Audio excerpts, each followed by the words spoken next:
So we are going to get started, my friends, so please find your seats. Starting a few minutes late because of MTA issues, but I'm sure people will keep filtering in during the meeting. Can everybody hear me? Okay. Yes. Okay, great. Yo. There is a microphone here in case anybody needs when they come up, but I usually don't need a microphone, so I hope that's okay with everybody. So, welcome to the February GANYC membership meeting. My name is Michael Morgenthau. I'm the president of the association. Just a quick few rules of the road before we get started. First of all, if everybody can please silence your cell phones. Please silence your cell phones. Secondly, we have a 3-color badge system. If you have a green badge, you are a full GANYC member. You can speak at the meeting. You can vote if we have anything to vote on, which I don't think we do. If you are a blue badge, you are an emeritus member. You can address the meeting, but you cannot participate in any of the votes. And if you have a red badge, you are an honored guest. We are thrilled to have you here, but our operational procedures don't allow you to address the meeting, but we're happy to talk to you after the meeting. Myself, members of the executive board, or any other member, please feel free to come up and chat with us when the meeting is done. When we do have time for Q&A and things like that, as you know, please raise your hand. I'll call on you. Please identify yourself first and last name so that people can start to get to know everybody in the organization. And other than that, we have a jam-packed agenda tonight, so we're going to dive right in. So, first things first, we have a call for the approval of the agenda, and if there is any new business to be added to the agenda tonight. Any new business? Okay, great. So, with that said, I'm going to turn it over to Ann McDermott, who's going to introduce our host for the evening. Ann, come on up.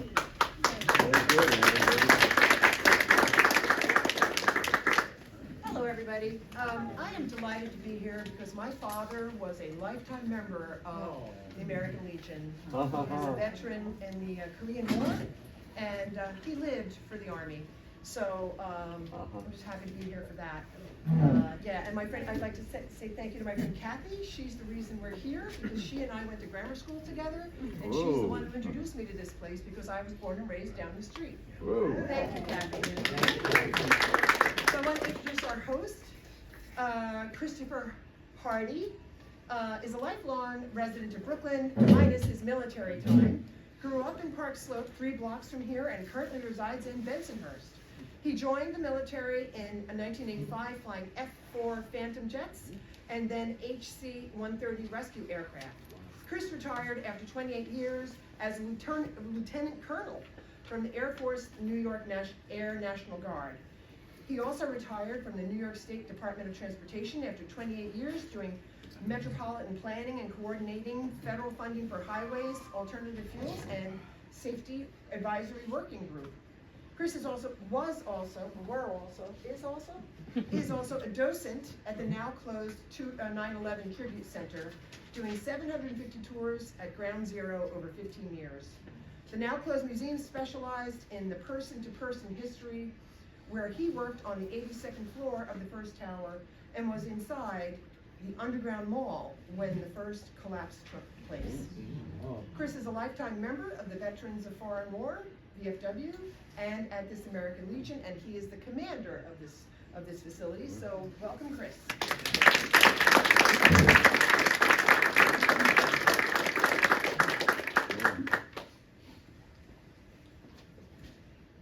Well, good evening and thank you all. As you can imagine, those F-4 days were a blast. If you remember Top Gun, I was Goose on the back seat. Actually, my whole sign was space. And it turns out with the 9/11 experience, my buddy down at the Intrepid, since they have a 9/11 exhibit and they have my Phantom up on the upper deck, they want me to be a docent there. However, this place keeps me busy. So welcome to the Michael A. Raleigh Post. And of course the namesake, picture up back, Michael A. Raleigh. He passed away January 1st. Was not a good year for him in 1945. And he would have been 100 this year. Wow. Actually last year. He was born in 1925. But in terms of, again, welcome to the American Legion. In 1919, the American Legion was enacted by the Congress of the United States to help the veterans, the widowed, and the orphans of the wars. We are a nonprofit military organization, fraternal organization that is. If you are a veteran, you can join the Legion. If you are a son or a grandson, you can join the Sons of the American Legion. And if you're a lady, you can join the Auxiliary.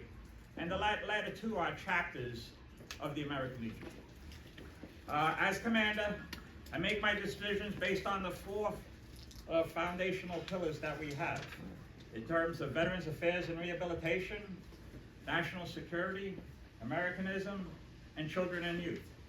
These pillars focus on supporting the veterans, maintaining a strong national defense, promoting patriotism, and investing in the nation's youth.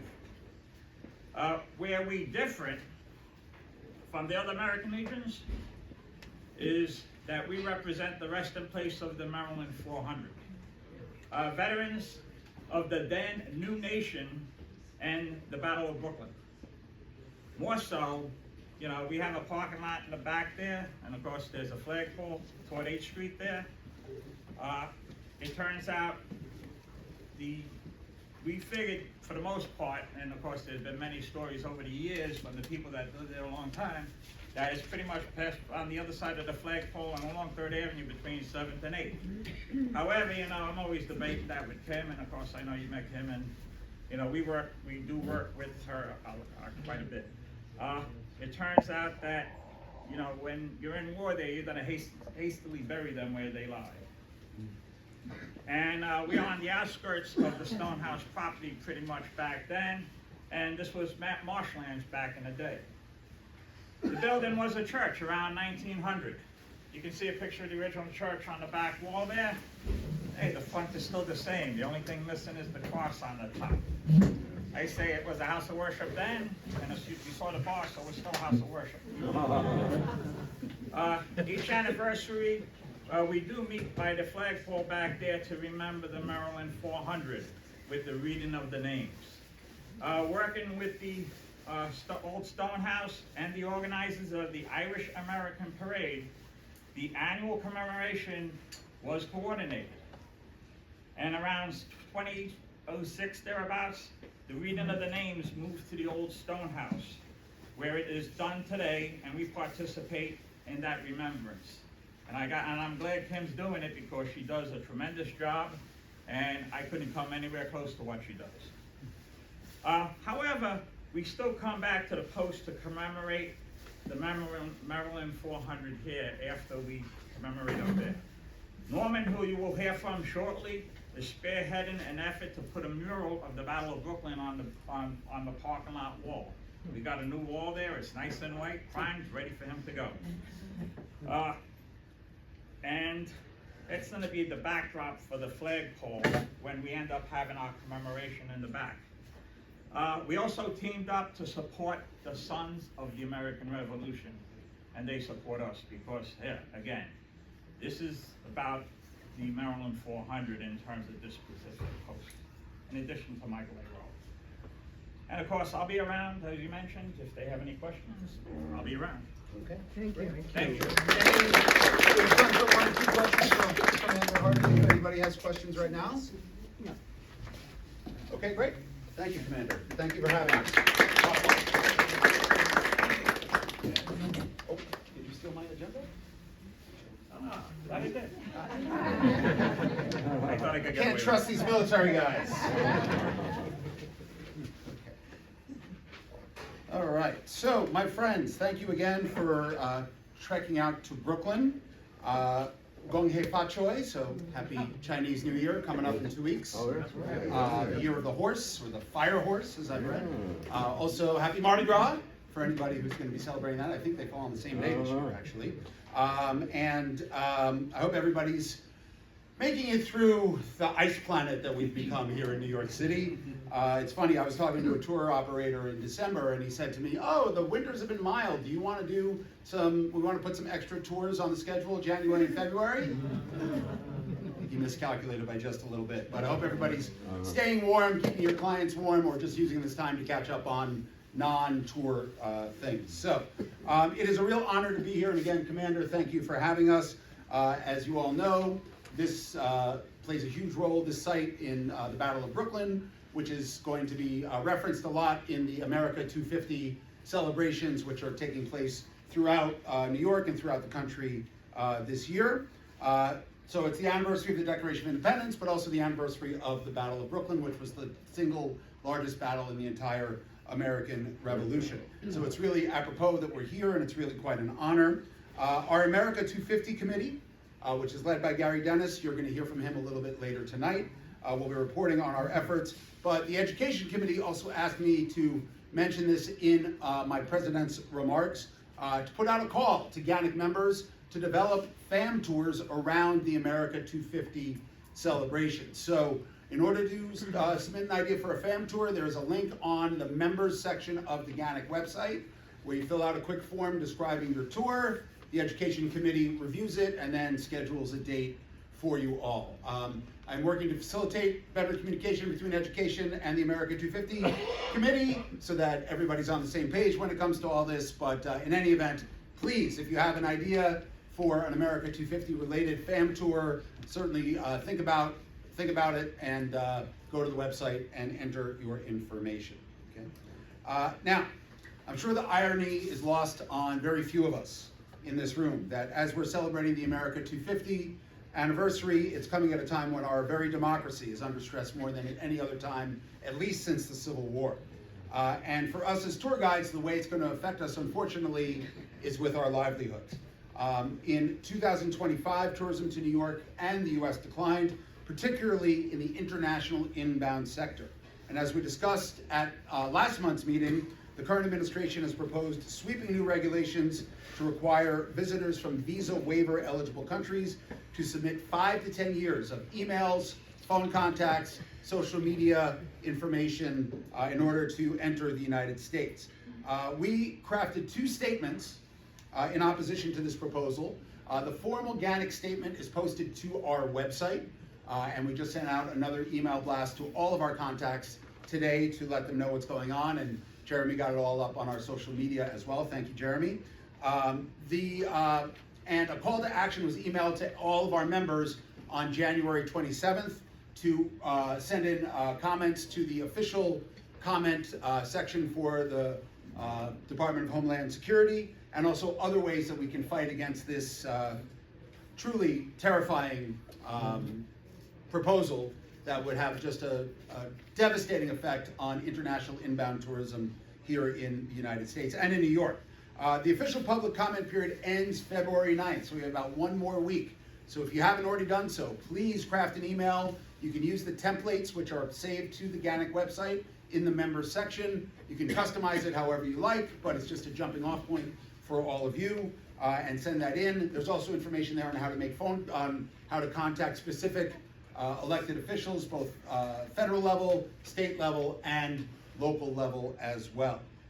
All these documents I also shared with all of our colleagues, presidents from the National Federation of Tour Guide Associations, and with the leadership of the NFTGA, asking them to reach out to their members and ask them to do something similar, and also to reach out to contacts in the tourism world.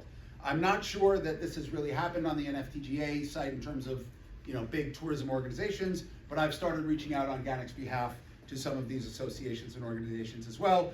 No one seems too concerned at this point, which is a little surprising, but we'll keep trying to get the message out over the next week or so. Obviously, we know a lot of you are impacted by the downturn in tourism, whether you specialize in international tourists or not. If you are having a lot of trouble, if you are noticing specific cancellations because of these new policies, we do want to hear from you. We don't have a formal form or anything like that. Just email us at board@ganyc.org. We'll kind of keep an informal ledger of what's going on, and we can use that to make our case further as issues warrant. Okay?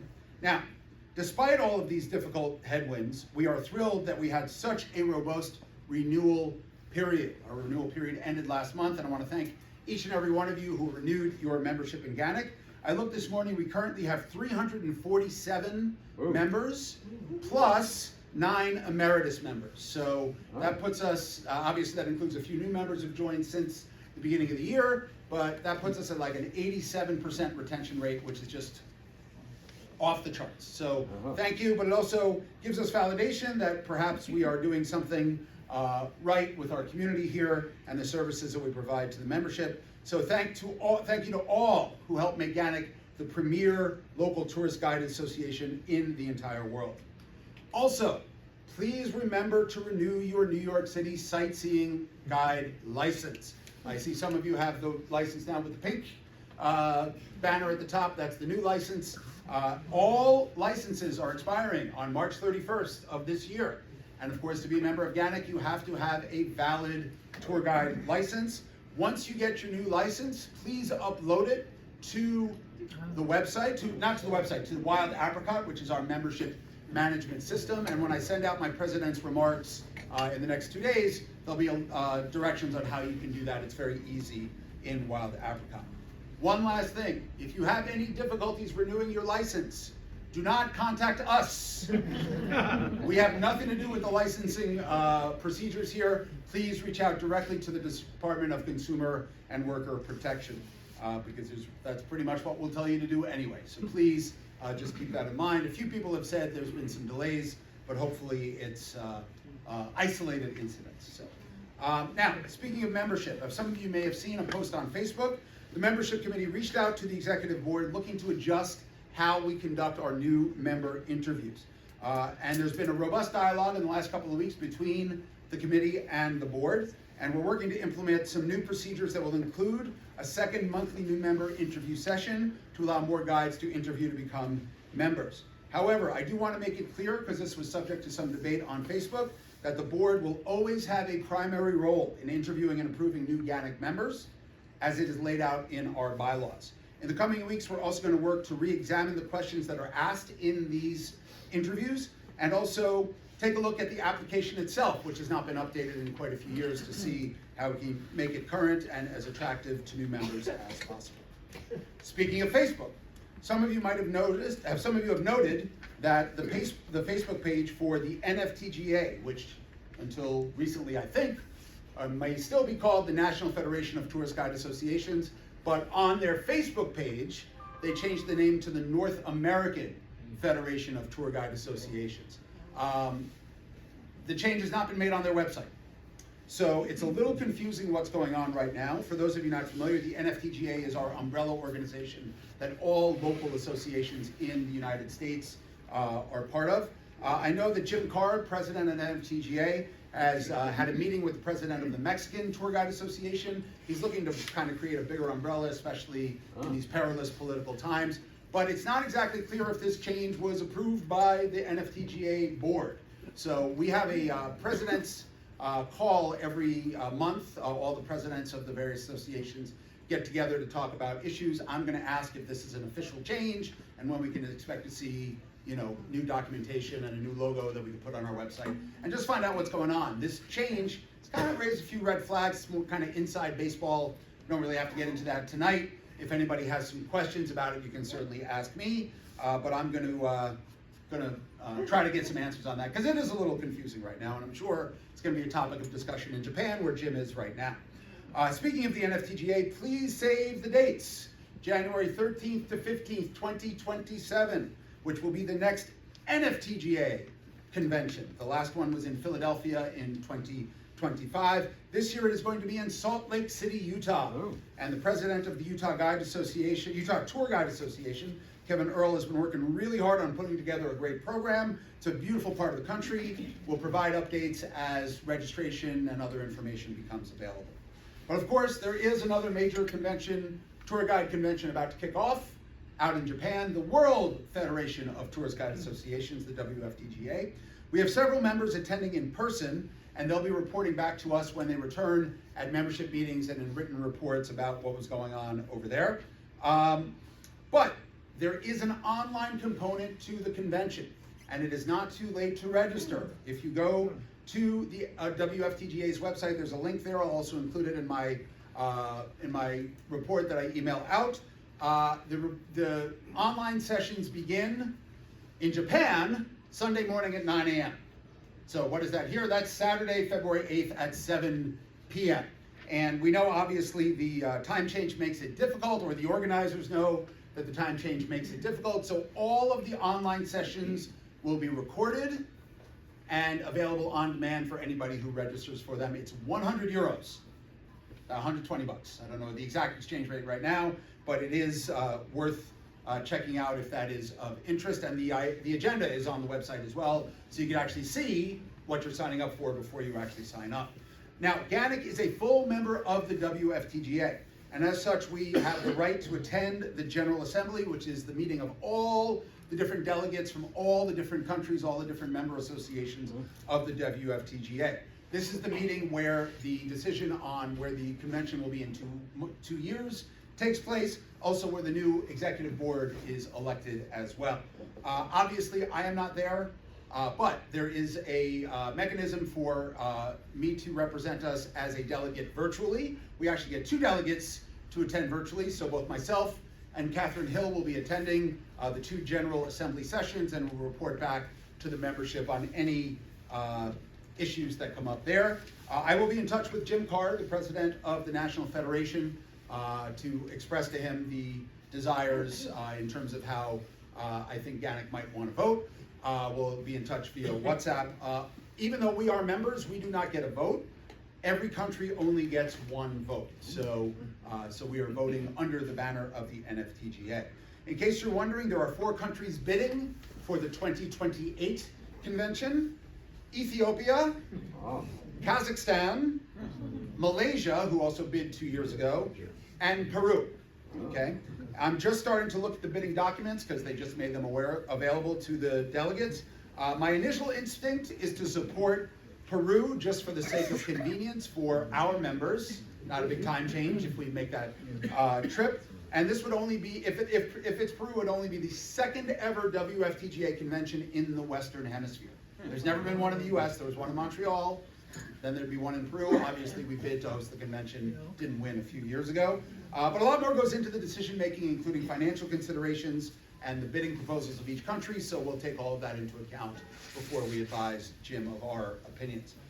In addition, GANYC also sent a letter to the WFTGA supporting the candidacy of our very own Emma Guest-Gonzalez to be a member of the next WFTGA executive board. Emma is in Japan, or at least en route to Japan right now, but we wish her good luck, and we'll certainly advocate for her as well. One last WFTGA related item. Don't forget that February 21st is International Tourist Guide Day, which is an initiative of the WFTGA. For the past several years, the Apple Awards, which take place a couple of weeks after the International Tourist Guide Day, has been kind of our contribution to this scene. We've tried some other events in the past that didn't work very well, but hopefully we'll have some social media posts and things like that. If you're posting anything on your own social media feed for International Tourist Guide Day, please make sure to use the hashtags for the WFTGA and the hashtag ITGD, which even I can figure out is International Tourist Guide Day. Okay? And there'll be a link for the history of International Tourist Guide Day in my email blast as well. A couple last things. I know I'm kind of rambling on. There are just some important things to get to. Our partners at New York City Tourism and Conventions are conducting their Tourism Ready programs this spring. I know several members in this room have participated in the past and have found a lot of value in it. They're hosting an informational webinar on February 11th at 10 a.m. to highlight 2 initiatives of the program. One is introducing a Basics of Tourism webinar, which they'll be putting on February 25th. And then also introducing their Tourism Ready 101 program, which is a 4-session in-person program that offers an in-depth look at how to work with the travel trade, basically targeting third parties that package and sell travel. So not necessarily OTAs, but tour operators, receptives, corporate clients, and travel agents around the world. The dates for this program, they don't always publish them in advance. They're getting smarter. The dates are going to be March 10th and 12th, and then April 7th and 9th. March 10th and 12th, and April 7th and 9th. But if you want more information about it, you can check out the webinar, which is taking place a week from today, and we'll send that out and post it to Facebook as well. They are planning to run this program again in the fall. They've actually announced the dates for that already. Like I said, they're getting smarter about these things. It'll be October 20th and 22nd, and then November 17th and 19th, okay? And I'll share the link for both the Tourism Ready program and for the webinar on February 11th. You do not need to be a member of NYCTC to participate in either one of these programs. So don't let that be a barrier to you. A couple other quick things. Nominations are now open for City Guide's Women in Tourism Award, of which tour guide is one of the categories. And winners will be honored with a gala luncheon on May 12th at City Winery. Every year that they've had these awards, this is now the 5th year, the tour guide winner has been a GANYC member. So we're very excited about that. In case you're wondering who it's been, Monia Bonaldo, Chiara DePaula, Susan Birnbaum, and Emma Guest-Gonzalez. So if you want to nominate someone or nominate yourself, I will share the link where you can do that as well. There's no deadline for nominations, but they are saying that the honorees will be announced in mid-March. So if you're going to do it, please get on it quickly, okay? And then last but not least, sad news to report, some of you might have seen the Facebook post, longtime member Prudence Wright Holmes passed away on Monday after a brave battle with a rare brain disease called progressive supranuclear palsy. She'd been diagnosed about a year ago. Her sister will be planning a celebration of life sometime in the future. We'll keep you updated on any plans for that if in case anybody wants to attend or participate. Prudence was a real bright light in the tour guide world, and she always had great stories about her acting career. She will very much be missed. So may her memory be a blessing, and I'd like us all just to have a moment of silence in honor of Prudence.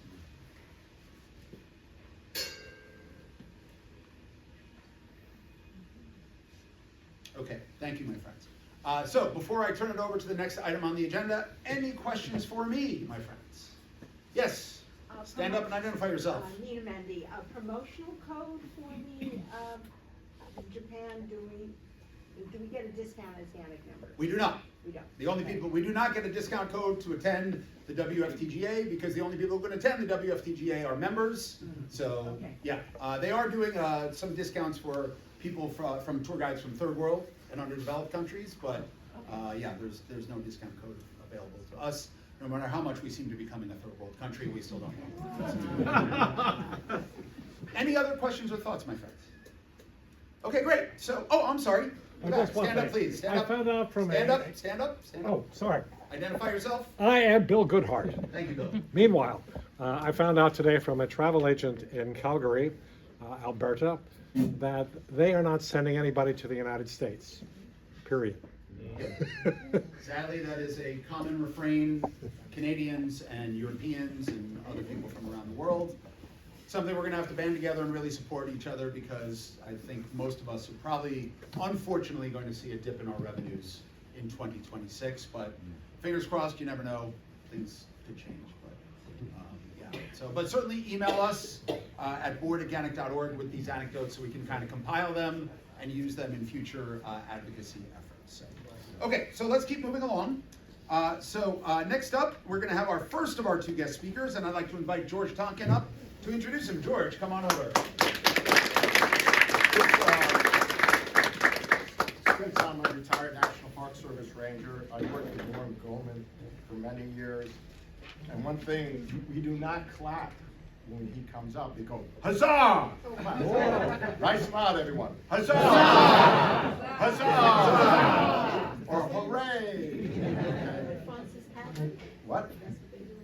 Another thing, when you're in Lower Manhattan, you see Evacuation Plaza. Norm got that going again. Federal Hall, National Law, when I was a park ranger, I used to invite Norm, and we talked about Evacuation Day. And when I was working in the Park Service, I retired about 5 years ago, these big honchos were talking to me. Yeah, we got to do something for the 250th. And I go, well, the British controlled Manhattan Island for 8 years. We should wait later for evacuation. Has everyone heard of evacuation? Yes, yes. Okay. It used to be a holiday, It too. used to be a holiday. But Federal Hall National Memorial, through Norm and our reenactor, I'm a reenactor too, a historical reenactor, we started that. So when you see that now, you know that story. Other people take credit for it, but a park ranger passed away a few weeks ago, Michael Callahan, another historical reenactor. He was the one behind it back in the 225th anniversary of Evacuation Day, so you could thank that. And Norm is a descendant of soldiers that actually fought in the Battle of Brooklyn. He'll be talking about that. He's an expert on the Battle of Brooklyn. I follows his coat tags. Right now, we're already signed up for the Battle of Fort Washington. He has historic maps here. He's going to give a really good program, so let's do it again. Huzzah! Huzzah!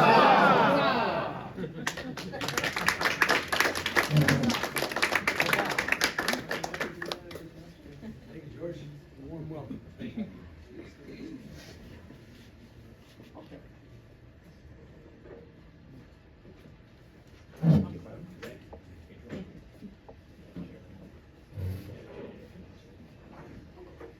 Is that in your way?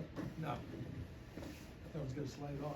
I just don't wanna take up too much time, because I have a tendency to talk too much.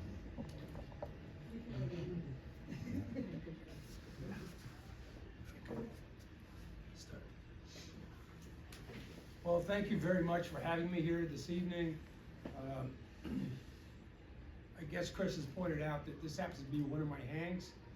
I'm working on a mural in the back in the parking lot, come this spring. It will be done before August 27th.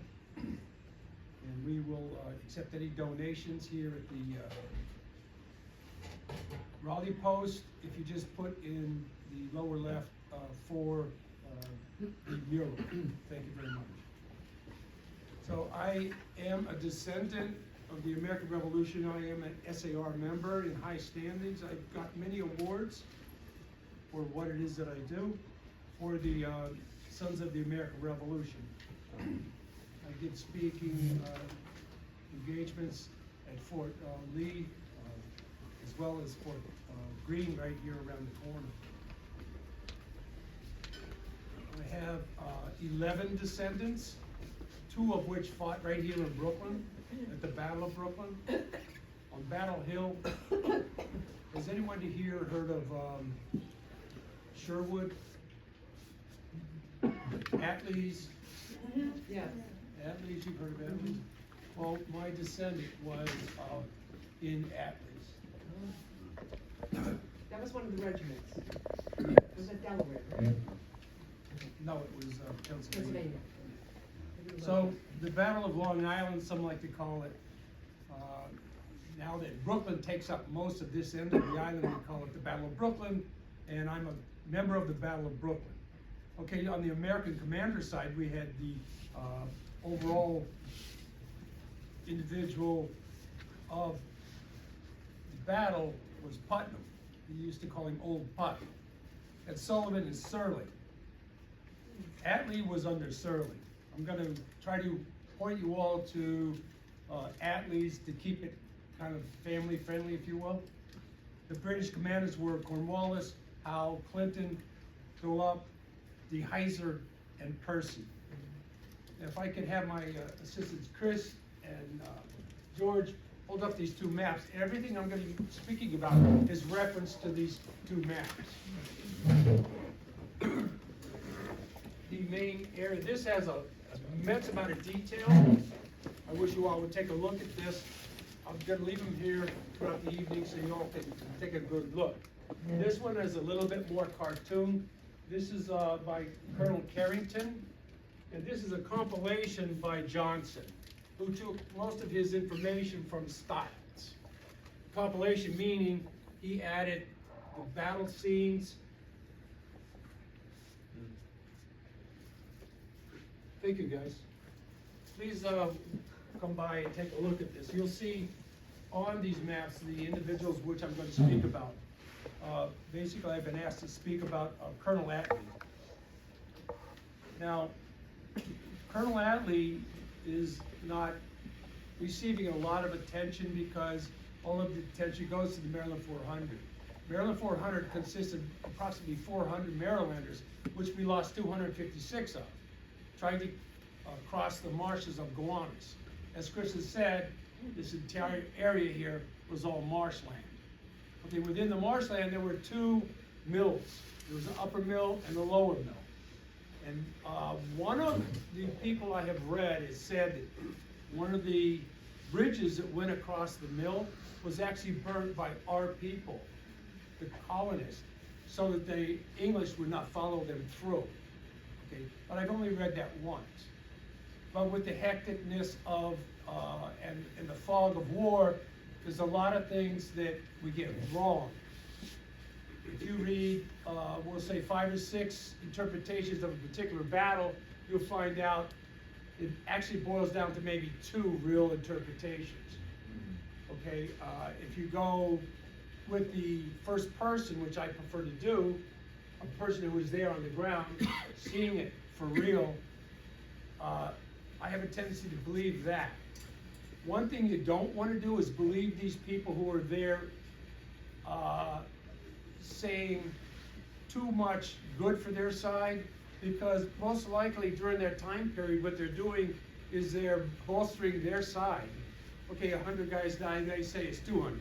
That would be a British person. Okay, that's sort of it. Now, if you're on the American side, you would say completely the opposite. We killed 60 of them, but only 10 actually. So those numbers you have to really be careful of. So to Colonel Attlee and the Maryland 400, when the battle started, it was the beginning of the battle was about 38th and 39th Street. At the far end, the southern end of Greenwood. Okay, and at that particular point, there was a tavern or a roadside inn. They called them many different things, pubs, whatever.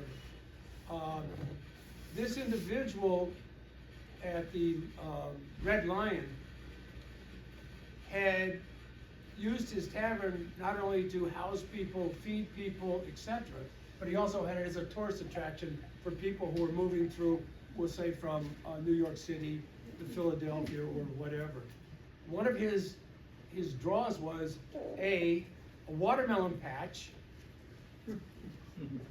How is this a draw? Well, watermelons were a fruit most people did not know about. Okay?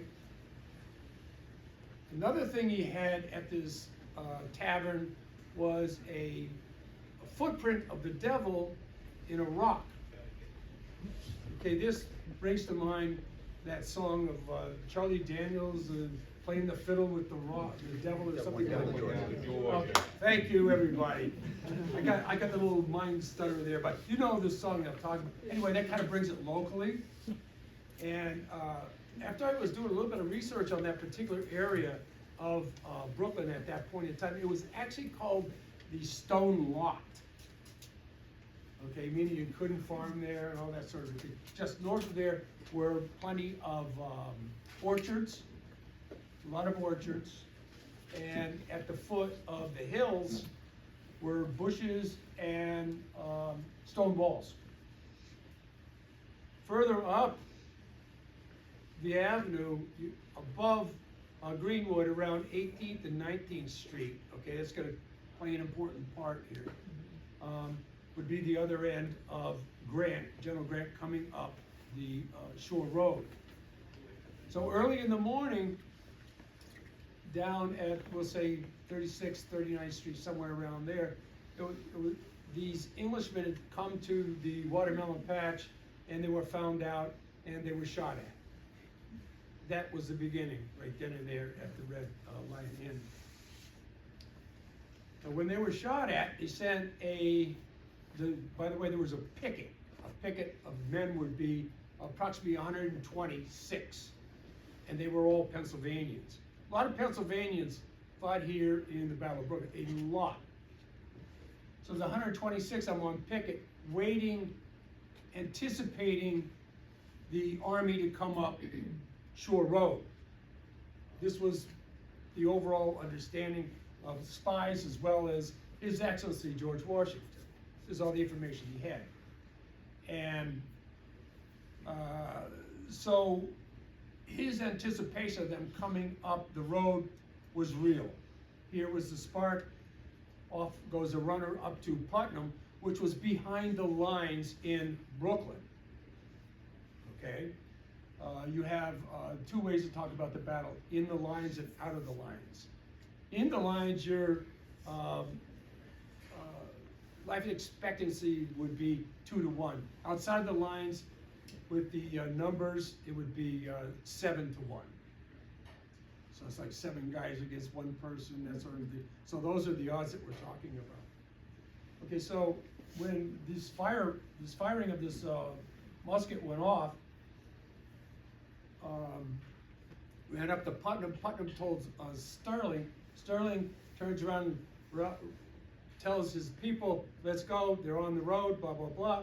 But what had happened before Sterling got his troops together, the people who were down at Red Lion Inn were the Pennsylvanians, and the other part of their group, Attlee's entire group, was up behind the lines as well, behind the fortifications. The first ones to show up down on the road happened to be Attlee's. And when Attlee's came down, he is now fighting the English coming up the road. He's in the road. Sterling comes down with the backup, which would be basically the Marylanders and the Delawareans. Those are the 2 main focus that we talk on in general terms of history. There were 5 or 6 other groups there as well. Lutz, etc. And Attlee's, Parsons, not to get too deep into it. So they came down, Sterling came down to the road, and he lined his men up as if he were having a battle in Europe. One-on-one, one-on-one, one-on-one. Now what happened to Attlee's? Attlee's was told to go to the hill. Go to the hill meant going up the hills in Greenwood itself. Anybody who's walked Greenwood knows on, thank you ma'am, the 5th Avenue side, it's a big hill. That hill actually curves way over to Jamaica. Now Washington was thinking this is a natural topography to keep the bad guys away. So when he put his men out, he would put them on all these hills. Unfortunately, he didn't have a lot of people. So it was very sporadic. Like, if all you guys here were units, right, there's a big hole, now we got more units, a big hole, and this is the way it was all across the hills. Okay, going all the way up to Jamaica. So, what has happened now, Sterling has come down to stop the English. He told Attlee's to go up on the hill, which is, today we call it Battle Hill, as a point of reference, but if you stand at Battle Hill, that hill goes all the way down the side of the avenue. If you walk it, it's amazing. It really is amazing. So Attlee was told to go up on the hill with the Delawareans, okay, other Pennsylvanians. Some were riflemen. Attlee's was a musketeer group. Okay, musketeers mean you can only shoot about 50 yards at the maximum, and then the accuracy was not so good. So he's going up the hill to keep what they would call that flank secure from Sterling, which is down on the road here. Unfortunately, what had happened is no longer just Grant coming after him. The other arm of the British had come up around behind him. Okay, and when they had come up behind him, all these people out on the hills are basically isolated. Which is, here comes the tragedy. Okay, and the tragedy is, Attlee's group had actually already lost about 89 or 69 guys. He ran out of ammunition. He had no ammunition. His men still had the spirit to fight. Okay, so we've got a real dire straits problem here. The Connecticut Huntington came up, and the Connecticut Huntington came up with what Attlee called a cart of ammunition. Okay, so that saved them to fight even longer, prolonged the fight there on the hills. And you start reading some of these books, everybody wants their day in the light, their glory. Oh, it was me to save the day. And every one of these people, and those, most especially people of military outlooks, they wanted to bolster themselves as if they were celebrities and so on and so forth. They're doing a lot for that. On the English side, you could actually buy it. You could actually buy it. You had people on the English side who bought their station in the military and had no military experience, but it was for the glory. It's for, oh, look at me, I'm the rooster, you know, and I get all the dames at the party, that sort of a thing. And it was really, really like that on both sides. This is a social cultural thing. Well, we got about 5 more minutes. Okay. Thank you. Thank you. I got my little timer here. Okay, great. I didn't want to go over it. Yep. Okay, so Atlee was up here with the Delawareans and the Connecticut 17th, and now that they're surrounded, Atlee realizes he's shooting in this direction, but he hears shots behind him, and then some of his men coming back from behind him, meaning toward the Jamaica Road, they were being shot. And that's when he realized he was surrounded. Okay, and he and the 17th look around for more orders coming from Sterling. Sterling had left. Sterling had already left. And they didn't send the guys up on the hill any information, you know, about that we're retreating, so to speak. So they were stopped there, and they made their exit. Let's see, that would be their left flank. They went to the left flank, which is right into the heat of both of the units. So the entire unit was captured. Now, what was left of the unit? Now, my ancestor got away that day.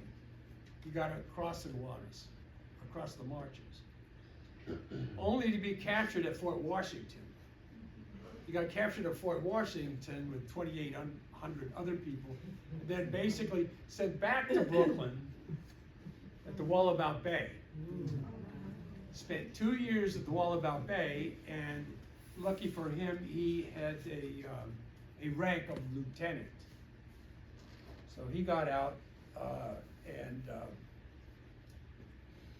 he actually went back to war. He went to South Carolina, fought in the Carolina militia. And what happened to Atlee was, after his 2 years, he gets out and says, hey, look, I'm a good guy. This is all the stuff I did, blah, blah, blah. And can I have another commission? And they looked around for a commission for him. There was no commissions for him. So what did he do, as a good patriot? He went into politics. Unfortunately, or whatever. But he turned out to be a star in the end, because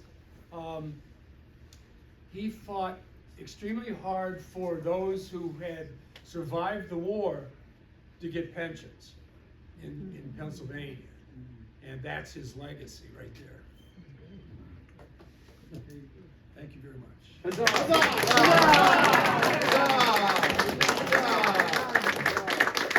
have time for about 2 questions for Norm. Harvey. Harvey Ball Davidson. There's currently a series on television right now about Washington and the battle. Have you seen it? And is it I don't watch television. You're talking about the Ken Burns? Yes. The American Oh, Revolution? Yes. I would not watch it. All right. Well, I have a second question. Is there any combination or coordination with the Maryland 400 and this unit here, or any of the No, other this is supposed to represent it, because here's the deal. We're on 9th Street. As best as the archaeology and LIDAR can confirm, the end of the swamp was like 1 block right there. 3rd Avenue, 8th Street to 7th Street. It's most likely where the majority of them were interred or buried, whatever. Yes, sir. Yeah, Gary, then Ellen, then we have to move on. Okay. Hi, Gary. Okay. In your opinion, I don't know if you can answer this, but in your opinion, if they had guarded the Jamaica Pass and really put a unit there, right? Because what I've read and what I've seen, like it's mentioned in that documentary, right? They talk about the Jamaica Pass having not been guarded, and they got around them that way. Had they done that, what would have happened? Just shortening, lengthening? Well, what their I've escape or what? surmised about that is, the outcome of the war would have completely different, even though the amount of, British versus the Americans would have been completely different, because A, there would not have been the surprise, and B, there would not have been the flank. Right. See, first of all, what happened was, everybody was supposed to be in the fortification. George had said, no, I need X amount of people out front. So therefore you had Miles, you had Atlees, you had multiple people out front, okay, where they were seated. What happened to Miles was in the woods. The English came up on the road behind him in the night, okay, in the night, and you have to remember this as well, no chopping of trees. We saw it. Everything was sold. What was the other lady? Okay, we have one more question, Ellen, and then we This do is have a to very move on. local question because I live near Greenwood, and excuse my lack of knowledge, but where was the Jamaica Pass? Was it considered the park, or was it Greenwood? No, it's actually in Prospect Park. Okay, No, got it. Jamaica Pass is in Evergreen. Evergreen, I'm sorry, I was thinking of the other pass. There was like 3 passes which we guarded and 1 we didn't. The one you're talking about is the one we didn't guard? Jamaica, that's way over by New Lots, out that way. That's what I was wondering. Yeah, you can actually see the beginning of that pass, it's called Rockaway Pass. Okay, Path, I think it is, in the cemetery.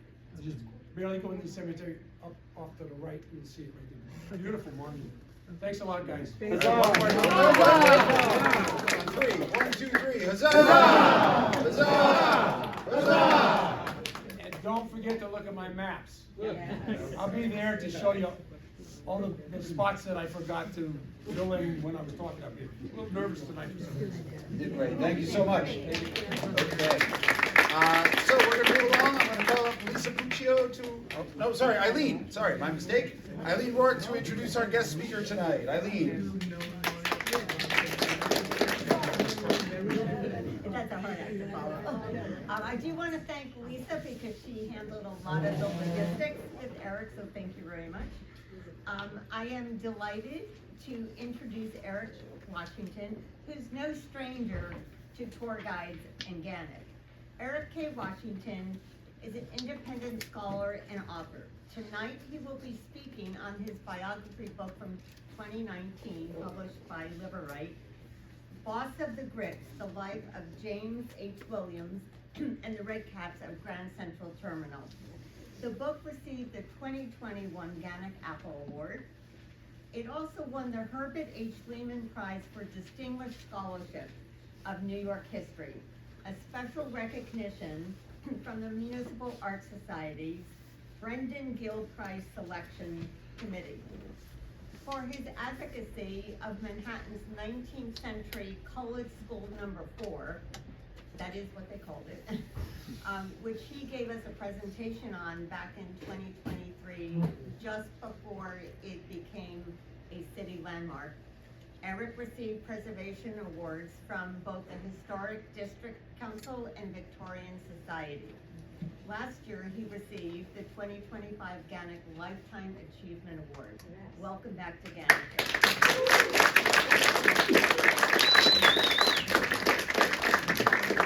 Hi, thanks. It's good to thank you, Lisa Puccio, for inviting me here, and thank you guys. Can you guys hear in the back? No.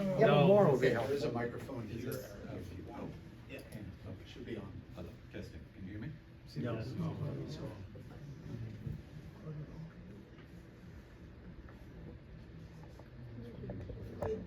It's one or the other, either the laptop's going to work, or the mic is going to work, that's our choice. This isn't, No. Hello, hello, hello, hello. This was working before. Hello, hello, hello, hello. Read it again.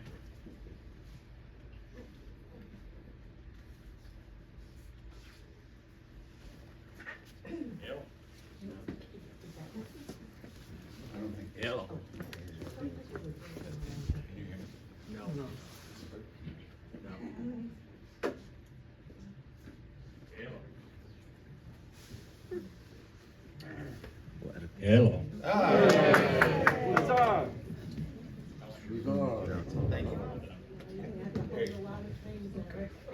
Thank you. So, thank you, Lisa Buccio and GANYC for inviting me to talk again. It's been 3 years, 2023 since I was last here. The fellow I'm going to talk about aptly fits the theme of this year's Black History Month, a century of Black history commemorations. James H. Williams and the multitude of Harlem-based men who he organized at Grand Central Terminal belong to a bygone core of railroad station workers known as grips, or famously redcaps. And their story is quintessentially American, which stayed steeped in race, class, labor, and struggled to succeed in an unfair system. It began at New York City's Grand Central Terminal and once stretched across the nation very quickly. In 1993, James H. Williams, so the story begins with Williams, who would be 148 this year. So I'll start by giving some background that traces his coinciding rise to prominence, both at the terminal and in Harlem. I began my book with the quote you see on the right side of the screen from 1923. At the Grand Central is a colored man who probably knows more than any other Negro in New York. He is Chief James H. Williams, head of the Redcaps at the station. And throughout my research, this comment reminded me of a few things: how considerably well known Williams used to be, despite his obscurity today, how iconic his Redcap workforce used to be throughout the country. Like the Pullman porters, who many of you are familiar with, at least from old movies, if nothing else, who were their African-American rail roaming kin, the Redcaps were station-bound and crucial to the Swiss watch precision of Grand Central Terminal. Moreover, they were, despite their relegated position of subservience, inextricably woven into the beguiling experience of America's early 20th century railroad travel. In 1903, when they broke ground for the current terminal that we all love today, Williams broke Grand Central Terminal's color line by joining its white redcap ranks.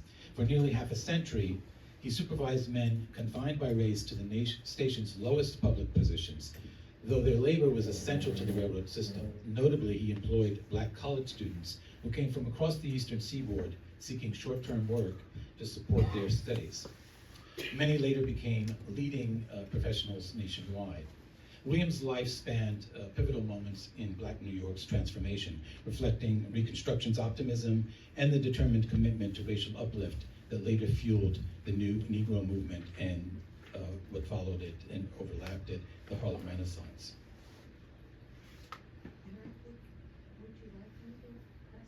Oh, thank you, that would be great. I'm doing a...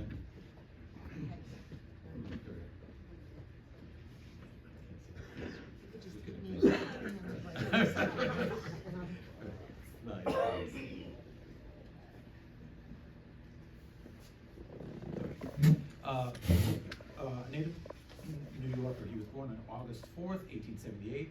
It doesn't work anymore.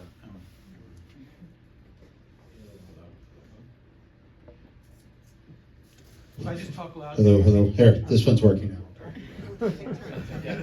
We'll just switch every slide. On August 4th, 1878, James H. Williams was born in a tenement at 227 West 15th Street in Manhattan, in what's today called Chelsea. His parents were both from Virginia, each formerly enslaved, although his father purportedly escaped during childhood on the Underground Railroad. Young Jimmy Williams came of age within 3 adjoining districts. There was the gritty Tenderloin district of working class poor and a striving so-called black belt. The fashionable Broadway corridor of grand hotels, for example, Sturtevant House, where his father was a waiter, theaters and flower shops, and Tin Pan Alley, the burgeoning music publishing hub that attracted artists and bohemians. Next slide, please. Williams's formal education stopped at grade school, but was anything but elementary. He graduated from grammar school number 81 at 128 West 17th Street in today's Chelsea, best known as colored school number 4, which many of you probably heard about on the news. The surviving old schoolhouse, which was landmarked in 2023, it's the last physical example of New York City's 19th century racial caste public school system. Colored School number 4 was headed by one of the city's earliest black female public school principals, noted educator Sarah J. Tompkins, who later became Sarah J. Garnett after marrying famous abolitionist and orator Reverend Henry Highland Garnett. And she inspired, if any of you have been watching the Gilded Age series, the Sarah Garnett character in the second season. One of the, it's okay. One of his, the teachers at the school actually lived in the building where Williams was born, which was noted on the previous slide. And he was the music teacher for that school, as well as Colored School number 3, where Elizabeth Jennings Graham was a teacher. Let's say that. Okay. Elizabeth Jennings, in 1855, sued the Third Avenue Railroad Company. Think Rosa Parks by the century earlier in New York City. Jennings's victory set an early precedent for desegregating New York's public transit, though progress was slow. And indeed, black New Yorkers would celebrate the desegregation cause's most conspicuous champion, Peter S. Porter, more than a decade later, after the Civil War, when in 1867 they publicly presented Porter an ebony gold-headed cane for services in obtaining equal rights in public conveyances. And growing up near both of these figures, heroes of the so-called horse car wars, reinforced young James's early education. Not to mention that Peter S. Porter's mansion as it was called, a hotel for black travelers on West 26th Street, was a community pillar of his earliest years. Also, from adolescence into young adulthood, James derived a unique cultural education through his work experience as a flower messenger at Thorley's Roses. Charles F. Thorley was a renowned florist of the storied Gilded Age. Thorley was also a well-known black employer. As a black workplace, Thorley's Roses was also a nexus of black communication of matters both urgent and trivial. And the work itself exposed James to influential white society and political figures. These combined experiences primed the 24-year-old Williams for an extraordinary lifestyle change. Around 1901, Williams and his wife Lucy moved their young family up to West 134th Street in Harlem. They were part of the first discernible wave of African Americans who were settling up in Harlem, years before the famous decades-long Great Migration soon to come. And Williams arrived in Harlem as a man of potential influence. Around 1905, Williams' distinction emanated from his association with Thorley's flower shop, to having broken the color line at the rising new Grand Central Terminal 2 years before. And it coincided with the founding of Manhattan's first Colored Elks Lodge. This very mellow portrait of Williams belies his spirit of community activism. You'll notice this subtle lapel pin as a clue to his affiliation with a controversial fraternal order that was emerging as institutional forerunners of the modern civil rights movement. What came of it was it was outlawed for blacks to wear insignia of the Elks, and one of the members of his lodge was actually arrested, and it went to court, and many of the members of his lodge were lawyers, and they fought it out in court, and they won jurisdiction of the court that they had any right to wear the insignia since they were barred from joining the white lodges anyway. There's a strong suggestion also in this little ticket, you can see where it says American Association of Railway Employees, that he was involved in early organizing of the Pullman Porters. So this is before the union was organized by A. Philip Randolph in 1925. It's like this.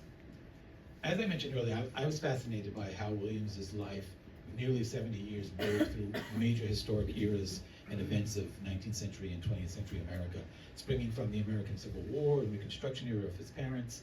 His own life encompassed the Gilded Age, gay 90s, World War I, the Great Migration, Prohibition, literary and artistic era known as the Harlem Renaissance, the Great Depression, World War II. And for 45 of his nearly 70 years, Williams, a railroad worker, was part of the culture of public transport.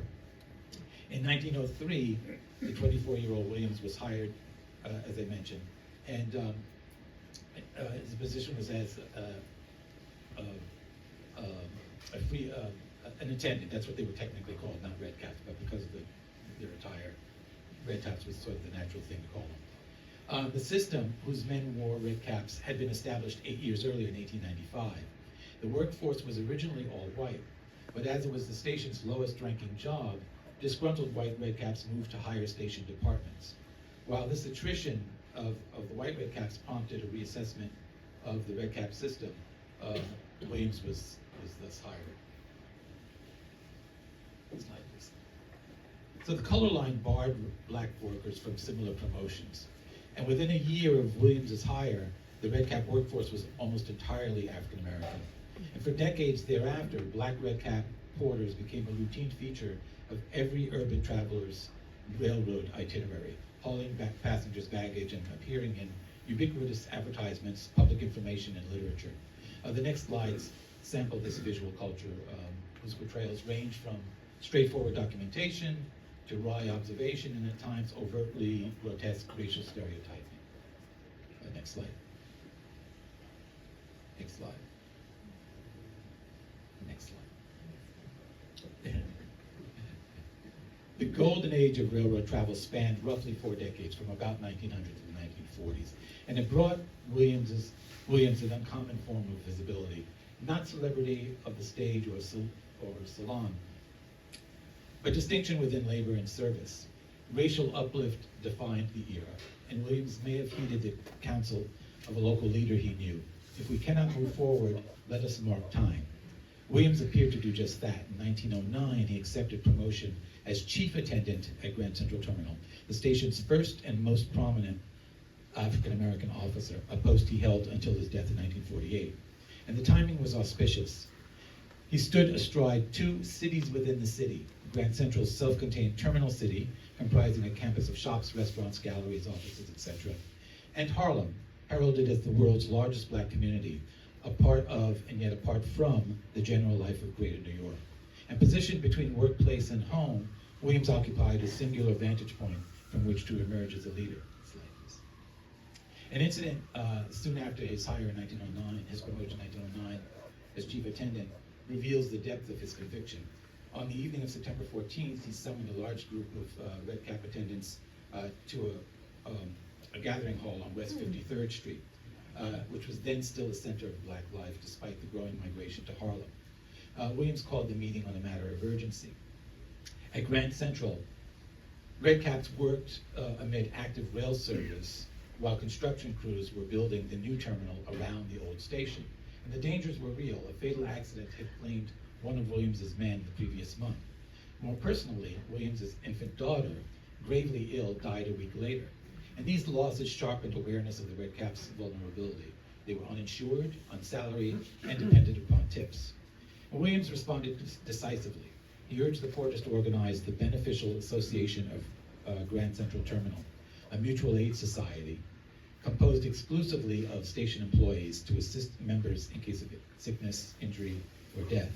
And the men elected Williams president and named his assistant chief, Samuel Jesse Battle, as sergeant-at-arms years before Battle would enter history on his own right.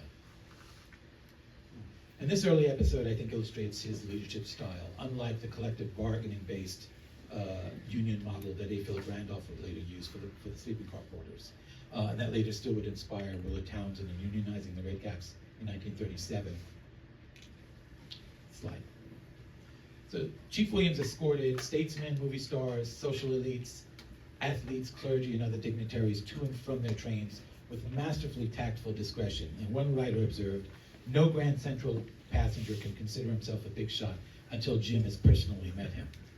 Like an emissary, he was confidant to prominent figures, white and black alike. Slide, please. But he was conspicuously the chief among African Americans. He was a race man who turned the gateway to the American continent into a highly coveted employment gateway towards a black middle class life. Slide, please. And Williams took great pride in having given New York City 2 of its first black uniformed civil servants. His assistant chief, Sam Jesse Battle, broke the NYPD's color line in 1911, for which he was studying while he was a red cap. And in 1919, Williams' own son, Wesley Williams, became Manhattan's first black fireman. Slide, please. Out of 1,700, this is the hubba slide. Out of 1,700 applicants, Wesley Williams was not only the sole African American, but the only candidate to score 100% on the physical exam. Years later, a newspaper described Wesley as the man whose physique is the wonder and admiration of the whole metropolis. Wesley Williams' all-round athleticism and heroism on duty were widely reported. His subsequent promotions in 1927, 1933, and 1938 made him the city's first black fire lieutenant, captain, and battalion chief, respectively. He went on to co-found the Vulcan Society, a fraternal organization of New York's black firefighters that continued to combat racial discrimination within the department for years. Slide, please. Controversy around Wesley's 1927 promotion to lieutenant prompted this letter, you see, to Catholic Archbishop Cardinal Hayes, and suggests the weight of Chief James H. Williams' influence. The rumor was that after Wesley's promotion, they were going to give him a desk job. He was assigned to the station house on Broome Street, if some of you give tours in that area, which is still a firehouse. And the reason that this arose was that they were afraid that once they promoted him, that people would resent him being in charge of white firefighters. We don't know what or if Cardinal Hayes responded to Wesley's father, Chief Williams, but we do know that Wesley Williams kept his position at the firehouse and he was not moved, and that's where he worked for most of his career. Slide, please. In terms of community activism, World War I underscored Chief Williams' leadership at Grand Central. He energetically mobilized his men to purchase Liberty bonds and became a vital support for Redcaps serving with black regiments, including the famed Harlem Hellfighters. Williams supplied them with sweaters, helmets, wristlets, socks, and scarves, and as one paper noted, wrote to his former comrades every 10 days. And such commitment made him a natural choice to escort Needham Roberts to a patriotic evening at Carnegie Hall on November 2nd, 1918, honoring Roberts and Henry Johnson, the first Americans who were awarded Francis Croix de Guerre for valor. In his own town, Williams had long been active with the NAACP, whose leadership often acknowledged him as a formidable influence over the labor community of Redcap porters. In 1929, NAACP head James Weldon Johnson personally thanked Williams for his habitual fundraising diligence that had made the association's most successful annual event ever. A few years later, Johnson's successor, Walter White, found himself deferring to Williams's influence. He implored the chief to give a Redcap job to his dentist friend, whom an economic crash had ruined. Indeed, Chief Williams had previously had the ears of the NAACP on another matter, musical entertainment. Leaders White and W.E.B. Du Bois auditioned and approved the Grand Central Redcap Orchestra, which Williams had organized in 1929, to be the NAACP's touring band. Williams had established and promoted the Grand Central Redcap Orchestra and 2 Grand Central Redcap quartets and a choir, all of which were influential in public social life within and beyond Harlem through live, recorded, and radio broadcast performances. Slide, please. Slide again. Again, yeah. No, just stop it, unless you want to hear it. Okay. The musical integrity of the orchestra and quartet enabled the Redcap musicians to be artistically autonomous. It also contributed to making Grand Central Terminal an uplifting holiday destination that attracted New York locals and tourists to hear their caroling for years, a few years before the Rockefeller Center Christmas tree would go up. Slide, please. Another one, again.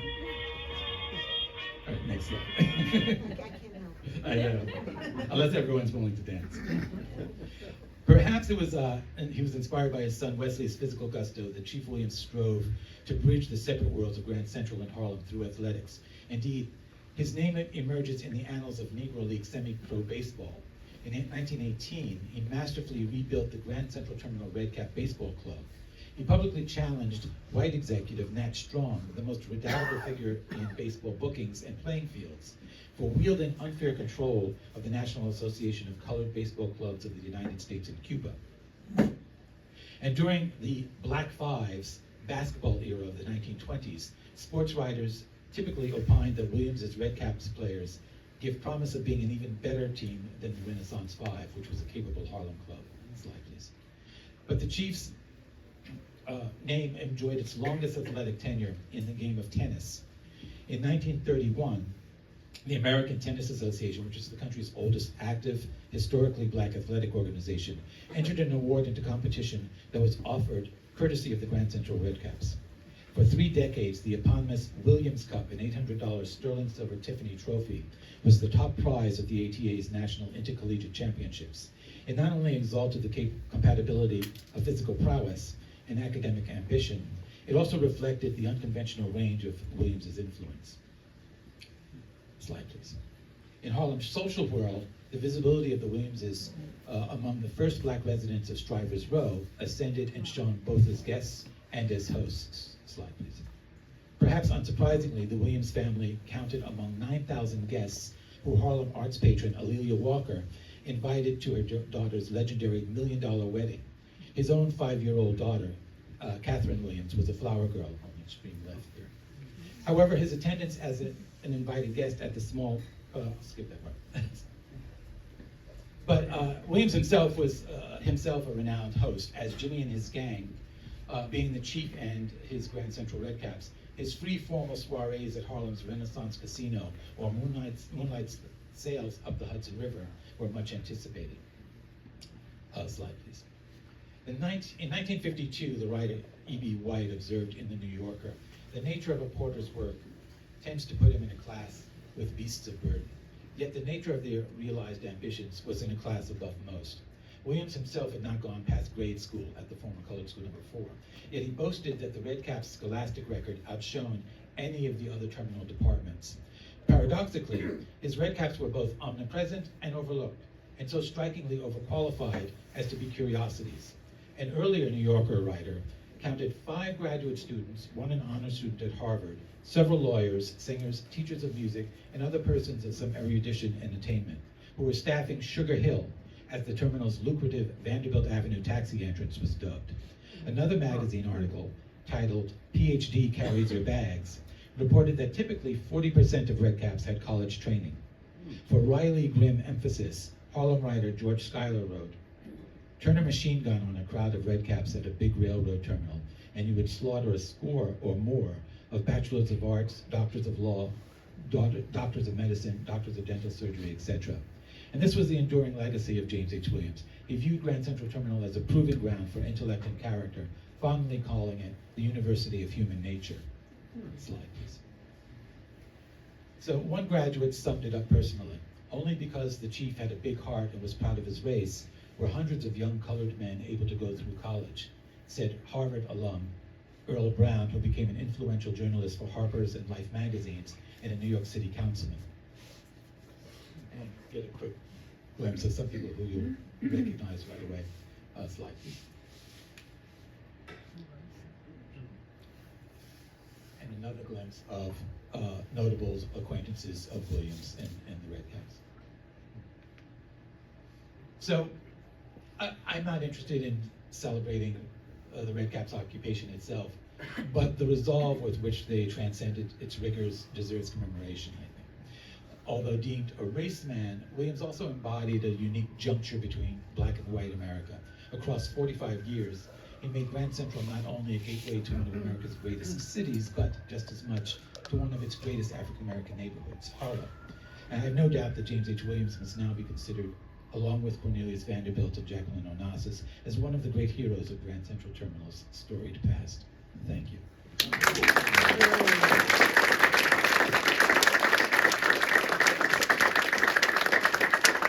have time for a few questions for Eric.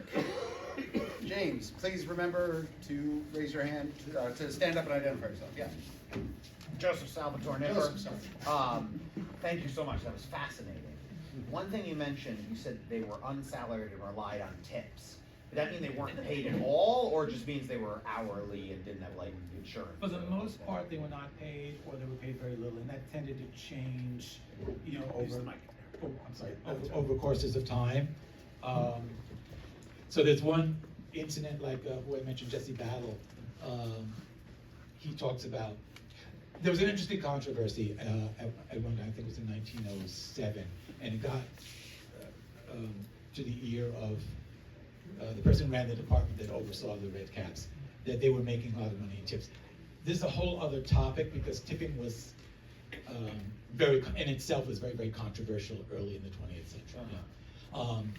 But they were having to pay for their own uniforms, buying them, cleaning them, and when he found out it didn't seem like he resented so much that they were getting tips, but they were doing so well at it. And Jesse Battle talked about making like $300 or $400 a month, and that's in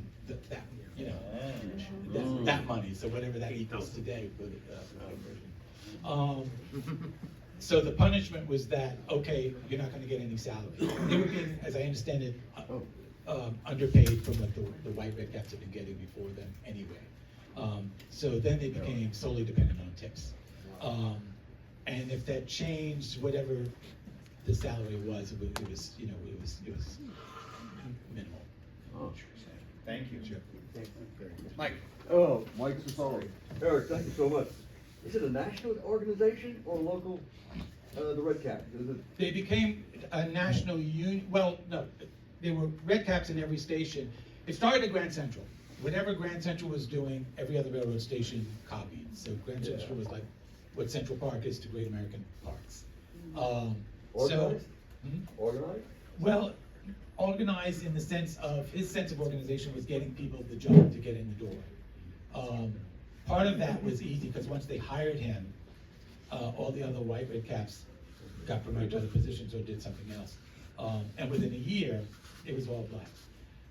Penn Station copied the red cap model when it was started, and then when they started hiring all blacks, they did the same thing. And then railroad stations were doing it all across the country. Is the tradition still carried on?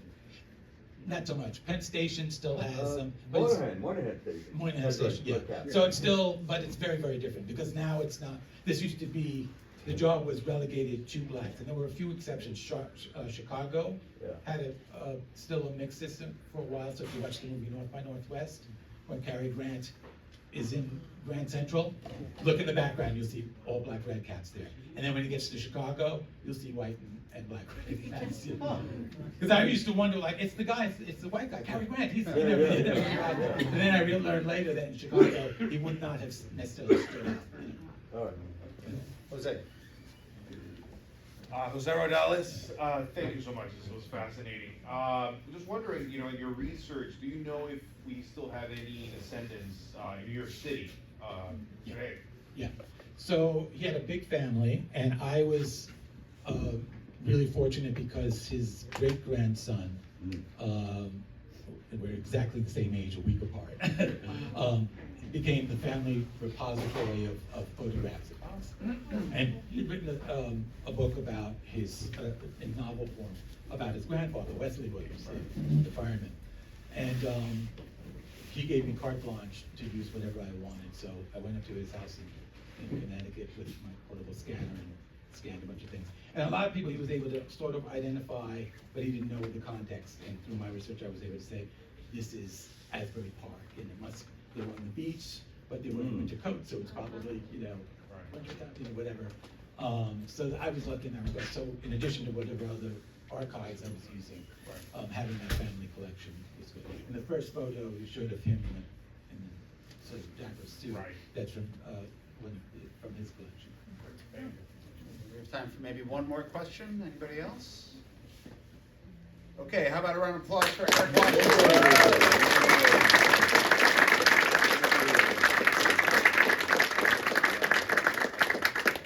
Okay, so we are going to move on to our committee reports. First committee report is the awards committee.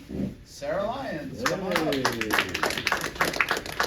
And if you need the microphone, it's right here. I almost never need it, but I'm going to use it anyway. Hi, everyone. I'm going to be quick. We have one more meeting before the awards, but I'm going to announce that you should buy tickets now anyway. The award ceremony this year is going to be on March 9th at Merkin Hall as a reminder, and tickets are on sale now. You have received the link to buy them in your emails. You will be receiving it again. And if anybody wants to pay cash on the day, you can absolutely do so at the box office at Merkin Hall leading up to our big shebang.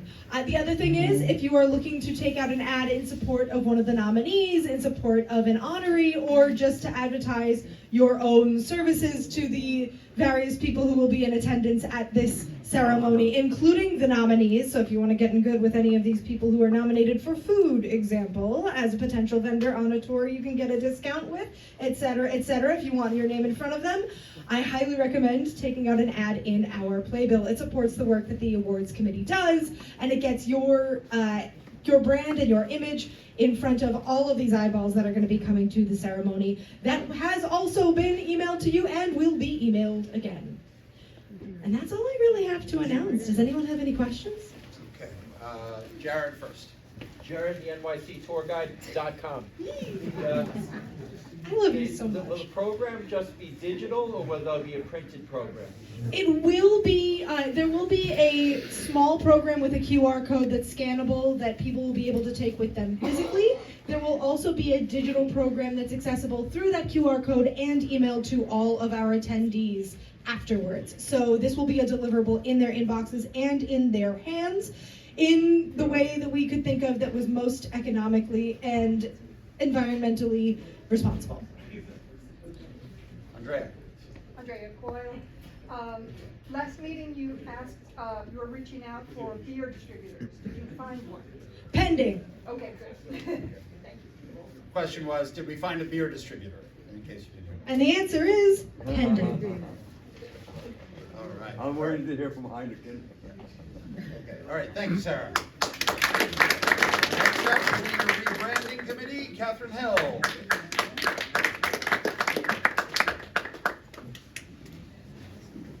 Hi. Rebranding. So we're moving ahead, and actually January was a very busy month. Actually December and January. We sent out RFPs, requests for proposals. We posted them on Indeed, LinkedIn, Behance, which is a design portal. Got a number of responses, I believe 18 proposals. And in January, Cherie, my co-chair, and Kat Scaglione, who's also on the rebranding committee, we sat and looked through them all, the proposals and such, and narrowed it down to 5.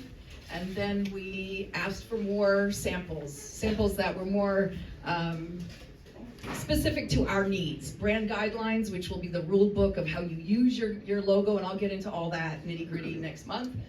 Style guides, which would show how you actually utilize the brand in graphic, stylistic layouts.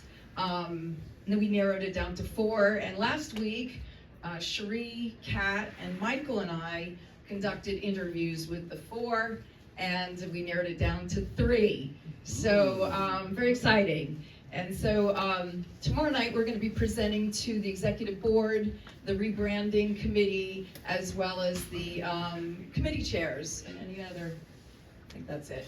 And showing the 3, and then ultimately the executive board has that final vote. So we'll be in touch next month and let you know what design studio is actually going to be in charge of the development process for our new brand.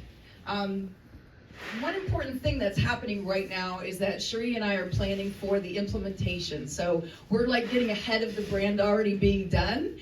And so you might have received a member talent and skills search email last night. And I apologize, the link was broken. So you're gonna get another email tonight, which will have that link. Please, please, please, we're looking for talent.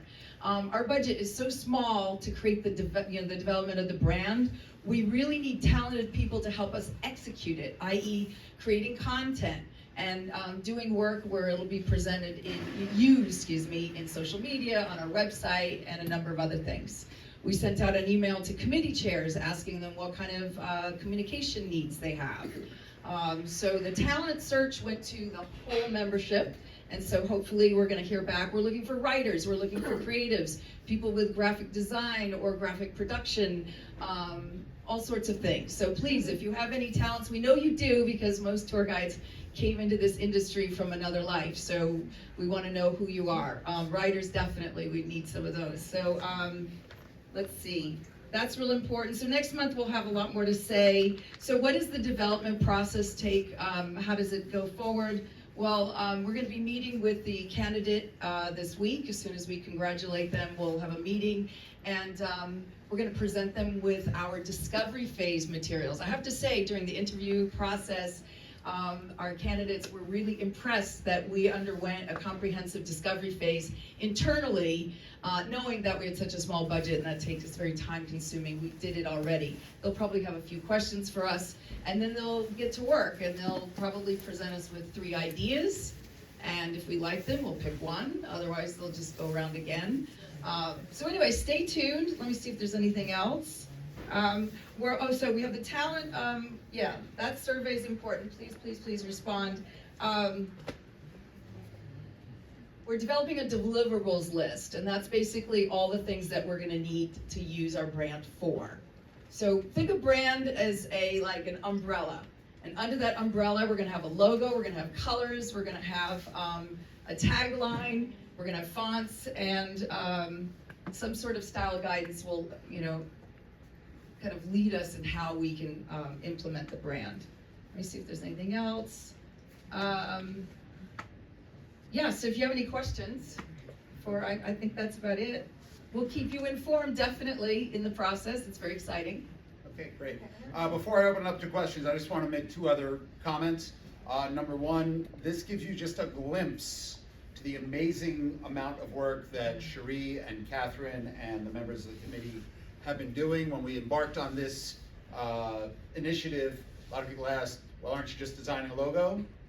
Now you're hearing it. There's a lot more to it, both during the planning stage and what we're going to do afterwards when it comes to branding and rebranding GANYC. So that's why it's taking so long. That's why there's so much work. That's why Catherine and Cherie are sending out this survey to find out who's willing to work on this after we get our new brand developed by these developers. So if you can and you're willing to donate or volunteer your time, please fill out that survey. We know some of those questions have been asked, especially in the newer members, on your interview, on your applications. It's kind of hard to search that information in Wild Apricot. So please fill out that survey, and we'll be in touch with you. And then the other question that came up a lot when we were interviewing the firms was, when do we want this by? And kind of, this is not 100% written in stone, but we kind of came up with Memorial Day. So that's about 3 to 3.5 months from now. So we're really starting to make progress on this, and we're hoping that we're going to have something to really wow everybody and really kind of set up GANYC for success for the next 52 years when we unveil the new brand in January. So we do have time for a couple questions. Lisa. Well, that was one my basic question is that this rebranding, the goal of it, is it to reach new audience? I mean, It's really, really good question. Because if this is a nonprofit, this is a league, a professional league, basically. Okay, so it's not like we have competitors that we're competing with. So, in terms of what art is there a goal to appeal to a newer audience? So in case you didn't hear the question, what is the goal of rebranding? Good. So during our discovery phase, we did a lot of strategy thinking, and we came up with, first of all, who do we want to reach? And that's a really important question. Who is our target? Well, obviously all of you are part of our reach because we want to serve our membership, but we also want to get new members. But also, if you think about our committees, we interface with government, we interface with businesses, with industry relations, and of course we want to interface with tourism, with tour operators, DMCs. So we have a lot of people that we want to connect with, and with a brand, and with good writing, and campaigning, and I'm getting a little ahead of myself, but we need to be known. The perception of us isn't all that clear, and certainly all that known outside of our tour guiding industry, and we want to change that significantly. So we've identified a number of audiences that we want to reach between the members, well, the ones I just mentioned. So thank you for asking that. We've done a lot of strategy thinking. We're still strategizing and planning for the future for this implementation. Implementation just means, like, how are we gonna, get out there? And we're gonna start with our immediate channels that we most use, our social media channels, our website, and then of course, print and digital correspondence. Can I add one thing? Please.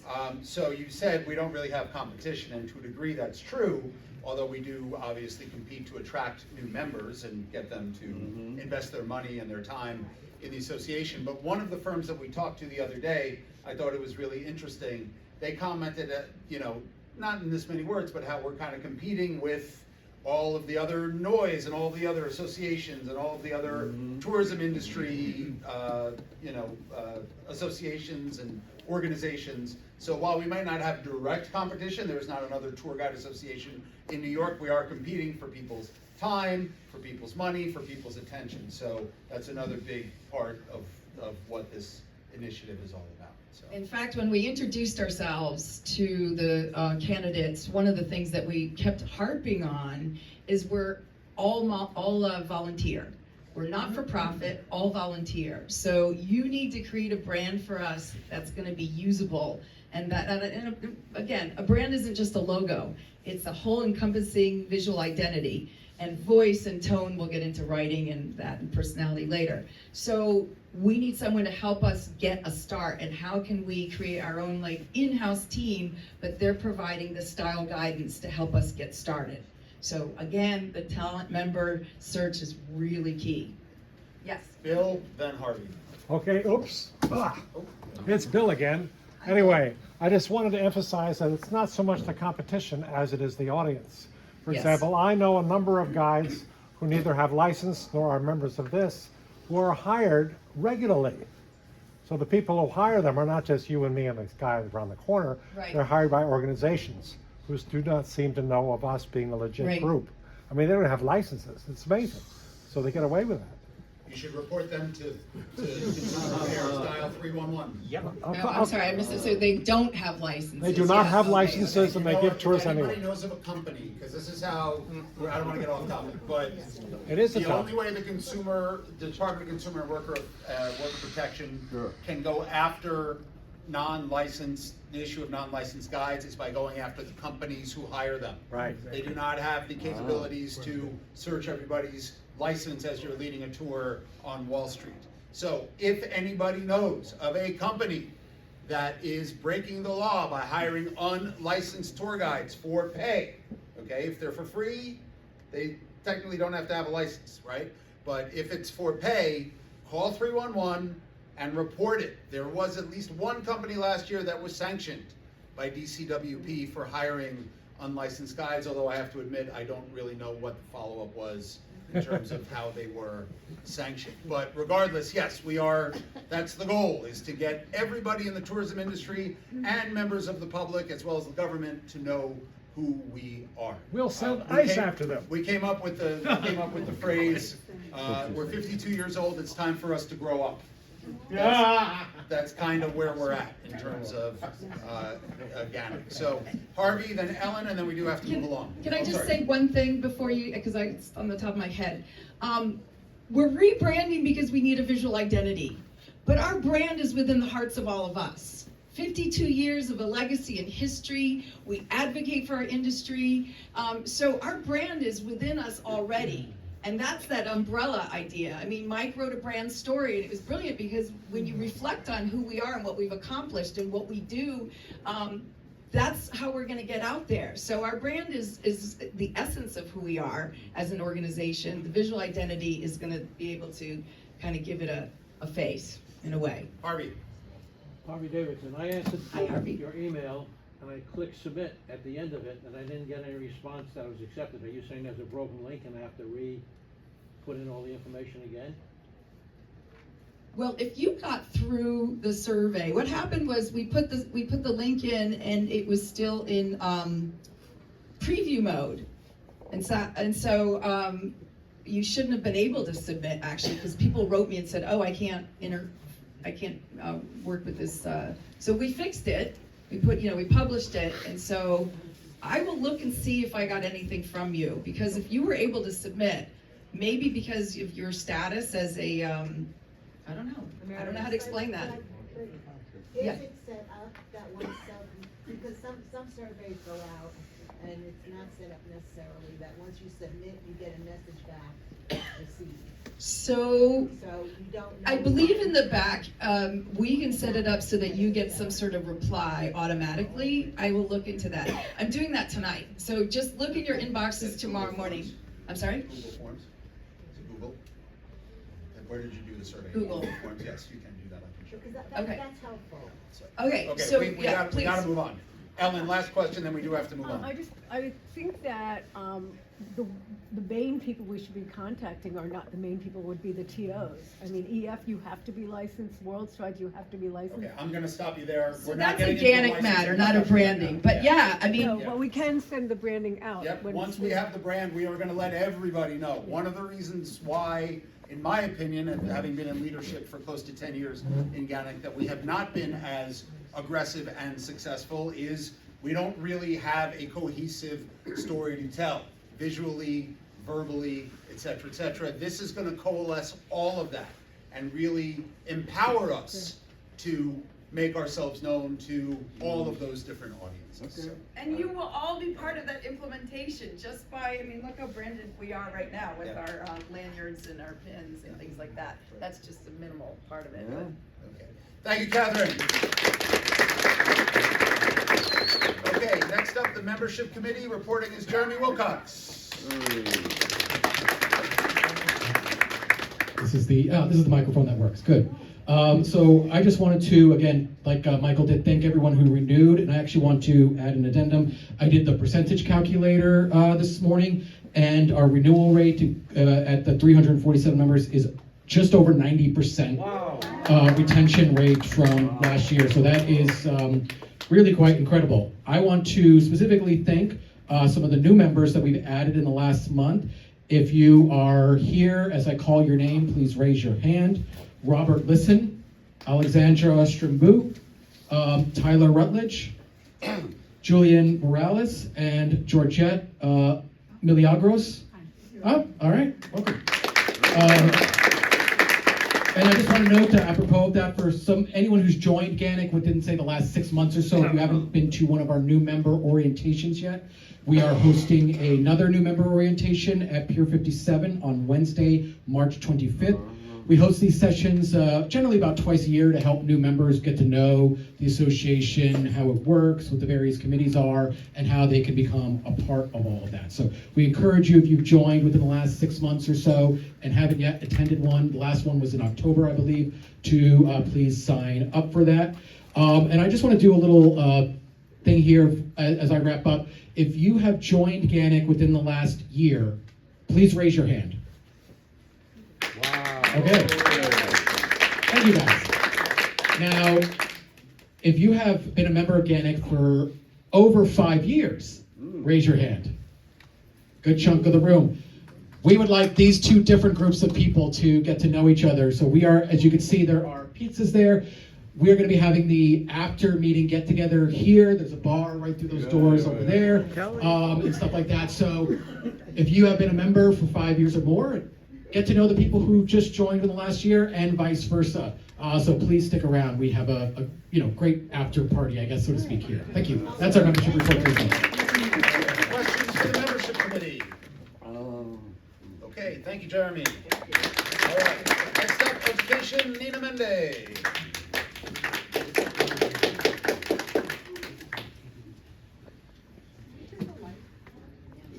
I can ask. What do you mean? Okay. I am not starting this. Can we turn the rest of the lights on? Turn the lights on when the mic is There All you right. go. I think you can hear me anyway, right? So, Hold the microphone close to your mouth. okay. So, hi, everybody.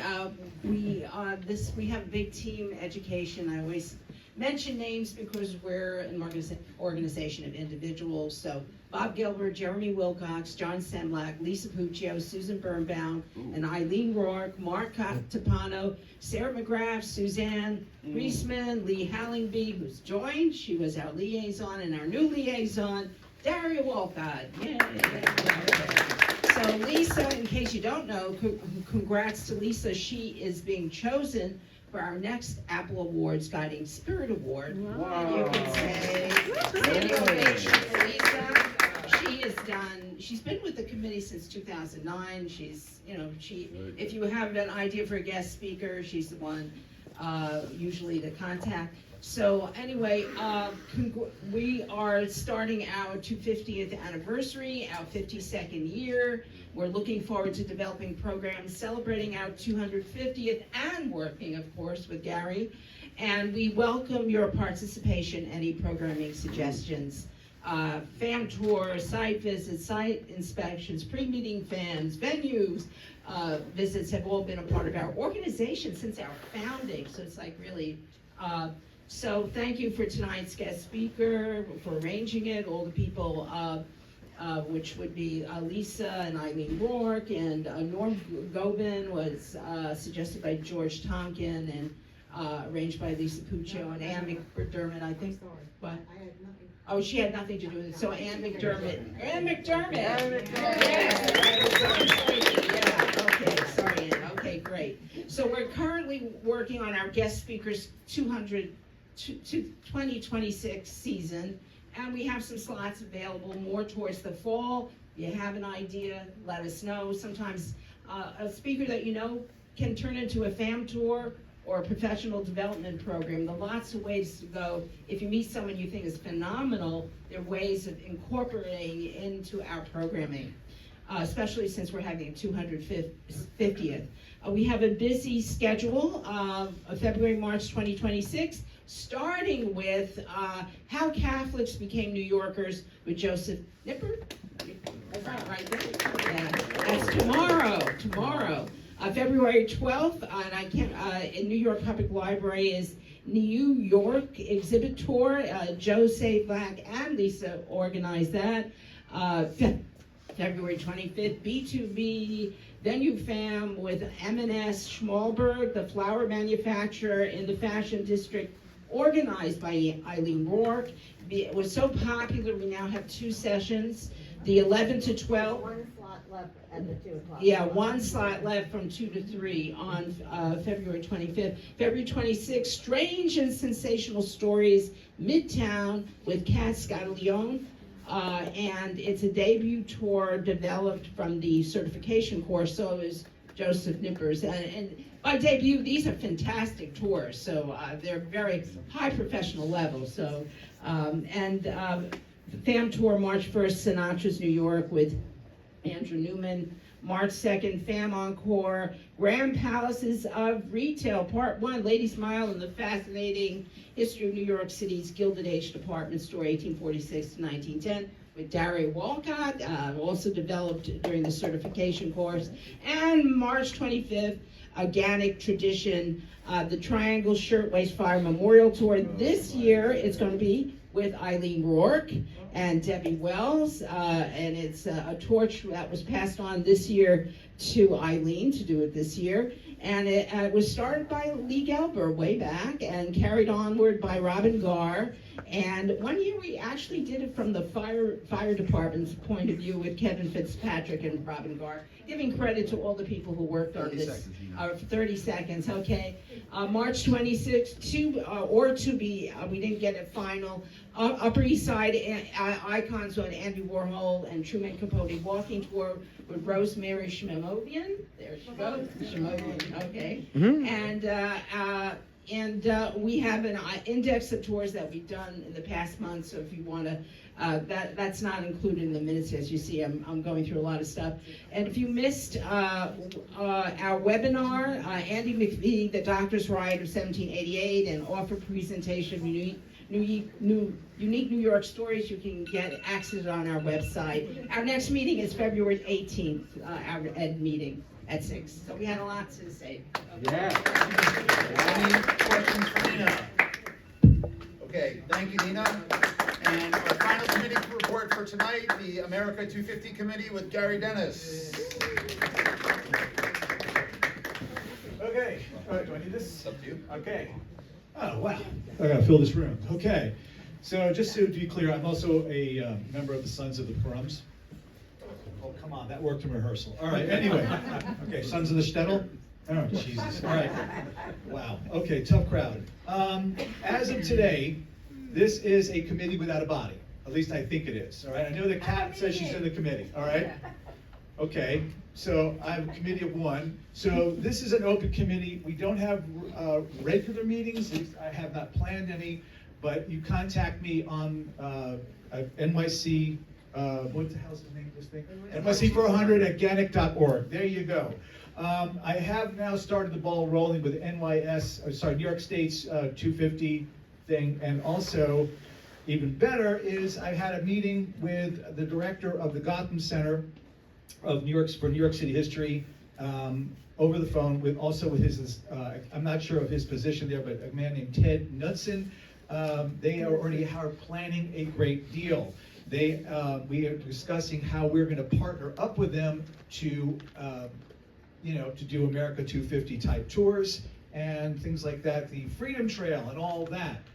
Tours that I think I may have mentioned that I was thinking about designing, and then we'll do as a FAM is Washington in the Upper West Side during the setup to the Battle of Harlem Heights, and also Washington's return to New York, all right? They also have a slogan which they rejected mine, all right? So their slogan is the city at the heart of the revolution. Yeah, baby. But they didn't like mine, which was shut up Boston. So that's right, goddammit. All right, so I'm sick of those, with their. All right, anyway, they asked me for another meeting. I said, absolutely. They also have developed an app. The app is, I don't know who are gamers here. I know. All right, so you know Assassin's Creed. So it's the same producers of Assassin's Creed they're using that as the platform. So you could be walking around with your phone though, and like you're down by Canal and Bowery, and say, oh, there's the Bull's Head Tavern, and over here's the flagpole. When you walk down the Bowery. So it's going to be like that. Also, you can sink British ships with things that never happened during the Revolution are happening on this video game. All right, so it's for entertainment purposes only. It's not to teach a class in, right? But it is important because you'll get families on those tours, and if they have that app, and if you tell them about it, or they're going to have to probably pay for it, but it will keep the kids entertained. So that was the idea, that you're going to, the dad will be more into the history and the kids are going to be more into the video games. So this is where I have now not heard back from them. I gave them all the times I was available, which at this time of year is a lot. They have not responded back to me yet, so I'm going to just give them a nudge tomorrow and say, hey, what's going on next week? So that's it. And I think I did less than 5, right? No one timed me. So anyway, Sons of the Pogroms, come on. All right. All right, how about this? Alternate side's been suspended so long, I don't know how to drive anymore. Okay, any questions? All right, do we have questions for Gary? What's the name of that app? They haven't given me a name yet, but I think they're going with the Freedom Trail is what they're going to probably call it. But that's Boston. I know, they're stealing it from Boston, but Boston should shut up, right? We're bigger than they are. Yes, there's George over there. Yeah, George. I did the Battle of Harlem Heights a few years ago with some people. I'll offer that again. Oh, great. And I belong to the Friends of U Trips. We're trying to join the organization. It's a 501. Our president sent something. And starting this year, it's way out in Dyker Heights on 18th Street. We have one of the oldest Liberty pole there.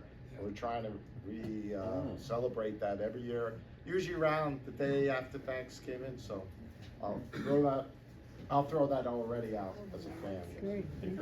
Great. We're going to do like the organized like we did last year for NYC 400, which was if any of you guys read, I don't remember who posted it. Maybe it was you, Jeremy, from The Economist. The article about NYC dropped the ball. They did big time, right? So. There's a lot more momentum for. There's more momentum because it's a bigger.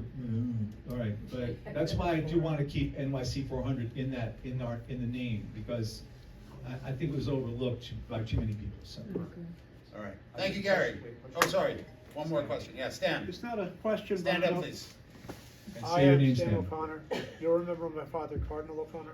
So, well, you're the miracle baby. The Parade of Tall Ships is going to come up to the George Washington Bridge on July 4th. But the Port Authority has in 2023 said, oh, the bridge will be ready in 2025. And last year they said it'll be ready this year. And now they're saying it might be ready by the end of the year. So if you know anybody who can push them forward, you know, we want to see that parade of ships from the bridge. And we're not going to be able to. Is that an association with tall ships? Is that an association that's sponsoring it? Okay, so, thank you, Stan. Motion to end the meeting. I have a couple more announcements. Sorry, Ann. Thank you to everybody. Just quick announcement. Next month's meeting is on March 4th, and it is going to be at Federal Hall on Wall Street. George played a big role in facilitating this, and Bob Gelber, who is criticizing the Park Service. is in Japan, has been working with Federal Hall to dot the I's and cross the T's on that, so we'll send out information. And Stan, germane of what you just said, our guest speaker is going to be Beth Rooney, who is the Port Director of the Port Authority. Ask those questions directly to her next month, okay? Now, before we end the meeting, we have pizza over here. There are 10 pies. So I would recommend everybody take one slice to start to make sure that everybody gets some. Don't be a schnorrer, okay? And you can always circle back for a second slice. Big hand for Ann for organizing this. And then to get to the bar, do we go right through this door or do we go around this way? It doesn't matter. So to get to the bar, you come right through this door afterwards. So now, do we have a motion to adjourn? Yay. Second. We are adjourned. Thank you so much.